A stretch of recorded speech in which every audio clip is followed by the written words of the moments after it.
What it's gonna, guys, then it's gonna quickly show you how to export something out of Maya and pop it into whatever software you're looking for. So if you're exporting a texture into Photoshop, and if you're exporting a model into Maya.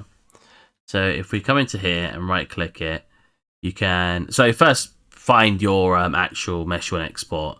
So if you click something like that, you can click this little magnifying glass, make sure you're on details, and it will pop it up in the content browser for you.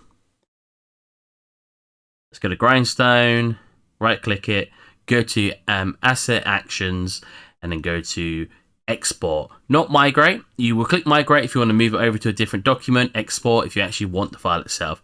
I already have it on my desktop, so click it. So, well, name it whatever you want if you don't want the name that it exports as, and just save it to wherever you want. The next step is just dragging it into the software you're looking for. So if we bring up Maya, we drag this over, it will show you the collision box as well. I'm just going to delete that because it'll generate a new one for me anyway. And boom, we have it in Maya.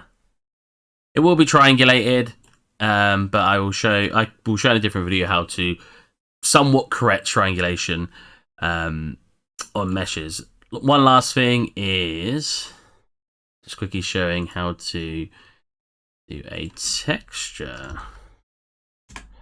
I'm just opening Photoshop.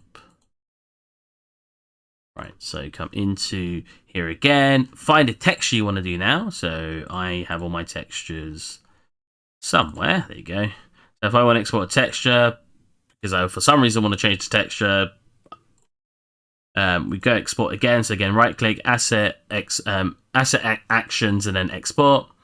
Again, I'm just going to pop it on my desktop, click save, boom, that'll go into my desktop.